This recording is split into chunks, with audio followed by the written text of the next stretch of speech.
ಪ್ರತಿ ಸಲ ಅಮ್ಮ ಶಾಪಿಂಗ್ ಹೋಗಿ ಬರ್ಬೇಕಾದ್ರೆ ಮಗು ಅಮ್ಮನ ಹತ್ರ ಕೇಳ್ತಿತ್ತಂತೆ, ಅಮ್ಮ ಇವತ್ತು ಶಾಪಿಂಗ್ ಇಂದ ಬರ್ಬೇಕಾದ್ರೆ ನನ್ಗೆ ಏನ್ ತರ್ತೀಯಾ? ಶಾಪಿಂಗ್ ಮುಗಿಸ್ಕೊಂಡು ಬಂದ್ಮೇಲೆ ಕೇಳ್ತಂತೆ, ಅಮ್ಮ ನಂಗೋಸ್ಕರ ಏನ್ ತಂದೆ ಅಂತ. ಅಮ್ಮನಿಗೆ ಇದೊಂದು ಡೈಲಾಗ್ ಅನ್ನ ಕೇಳಿ ಕೇಳಿ ಬೇಜಾರಾಗ್ಬಿಡಿರುತ್ತೆ.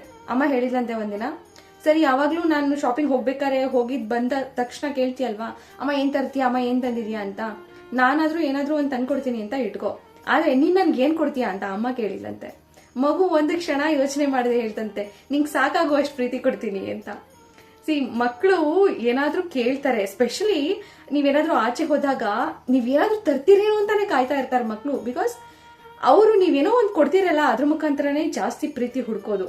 ನನ್ನನ್ನ ಅಮ್ಮ ಜಾಸ್ತಿ ಪ್ರೀತಿಸ್ತಾಳೆ ಅಥವಾ ನನ್ನನ್ನ ಅಪ್ಪ ಜಾಸ್ತಿ ಪ್ರೀತಿಸ್ತಾನೆ, ಬರುವಾಗ ನನ್ಗೆ ಇಷ್ಟದ ಏನಾದ್ರೂ ಒಂದು ತರ್ತಾನೆ ಅಂತ ಹೇಳಿ ಅನಾಯ್ ಆಗ್ಬೇಡಿ ಯಾವ್ದಕ್ಕೂ, ಅಥವಾ ಸಿಟ್ಟಿಗೆ ಹೇಳ್ಬೇಡಿ ಮಗು ಹಿಂಗೆ ಕೇಳ್ತಿದೆ ಅಂತ. ನೀವು ಬರ್ತಾ ಒಂದು ಚಾಕ್ಲೇಟ್ ಹಿಡ್ಕೊಂಡು ಬಂದ್ರು ಮಗುವಿಗೆ ಖುಷಿ ಆಗೇ ಆಗುತ್ತೆ. ನೀವು ಎಷ್ಟು ಅವರನ್ನ ಆ ಪ್ರೀತಿಯಲ್ಲಿ ಮುಳುಗಿಸ್ತೀರೋ ನಿಮ್ಗೆ ಅವ್ರು ವಾಪಸ್ ಕೊಡೋ ಪ್ರೀತಿ ನೀವು ಲೆಕ್ಕ ಹಾಕೋಕೆ ಆಗೋದಿಲ್ಲ.